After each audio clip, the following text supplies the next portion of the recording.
Let's make the viral chocolate crunch cake. Soft, fudgy and topped with a crunchy chocolate layer. We will start by making the chocolate ganache. For the ganache, I am using 150 gram dark chocolate and 150 ml whipping cream. Melt the chocolate and cream together in the microwave for 30 to 40 seconds, mixing in between until it's smooth. If you don't want to use a microwave, you can melt it using a double boiler method. Once combined, pop it in the fridge to set while we make the cake. This ensures it's firm and easy to spread later.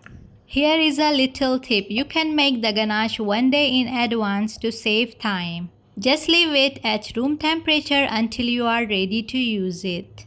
Now let's start with the cake. Sift together 3/4 teaspoon baking soda, 3/4 teaspoon baking powder. Tip for beginners: if you don't have a 3/4 teaspoon, you can use a 1/4 teaspoon and add it 3 times to make 3/4 teaspoon.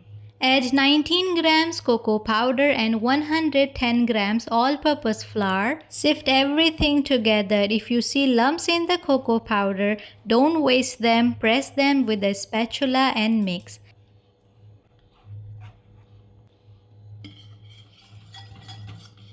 Keep this mixture aside. In another bowl, add 1 room temperature egg, 100 gram castor sugar and 60 ml oil. Mix for 1 minute. I am using a hand whisk, but you can use an electric beater if you like.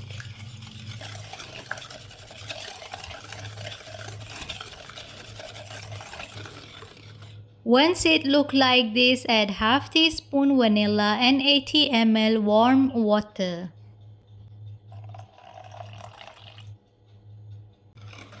Mix until combined. Then add 60 grams yogurt and mix again. This keeps the cake moist and soft. Now add all the dry ingredients to the wet mixture. Mix gently with a whisk but don't overmix. Lastly, fold the batter carefully to make sure it's well combined. The batter should be not too thin or not too thick. It should fall slowly off your spatula, smooth and creamy. Grease an 8 by 8 inch square pan with oil or butter. We won't be using any baking paper because we will serve the cake in the same pan. No need to remove it later. Pour the batter into the pan and tap the pan gently on the counter to remove any air bubbles. Bake the cake at 160 for 25 minutes or until a toothpick comes out clean. While the cake is baking, let's make a simple chocolate syrup. Add 1 tablespoon sugar, 1 tablespoon cocoa powder and 3/4 cup hot milk. Mix until it's smooth and fully combined. Here is a little tip. You can make this syrup one day in advance and keep it in the fridge. Just bring it to room temperature before using it. We will pour it over the cake later for extra moisture and flavor. Remove cake from oven and let it cool. Once the cake has cooled, prick holes all over with a fork. Pour the chocolate syrup we prepared evenly over the cake. This keeps it moist and adds an extra chocolatey punch. Our chocolate ganache is now thick and spreadable, perfect to put on a cake layer. We made this at the start of the video and look at that shine. Scoop the chocolate ganache in the middle of the cake. Use a spatula or a spoon to spread it evenly to the edges. Make the top smooth so the ganache covers the whole layer.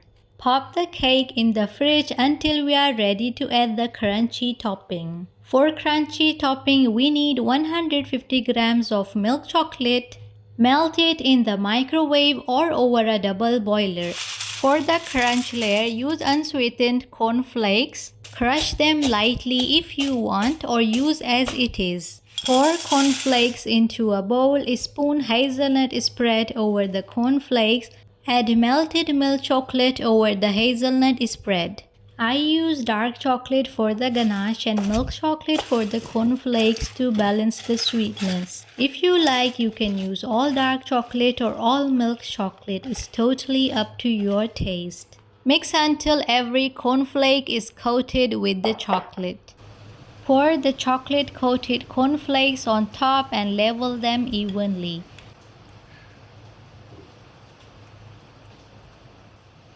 Pop the cake in the fridge for at least 10 minutes to set the ganache and the crunch layer.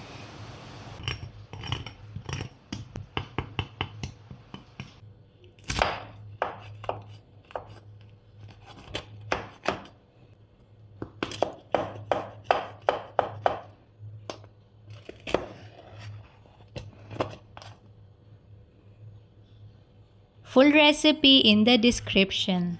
Look at that soft chocolatey cake inside with a perfectly crunchy top. Don't forget to like, subscribe and save this recipe. Try it at home, it's absolutely delicious. See you in the next video.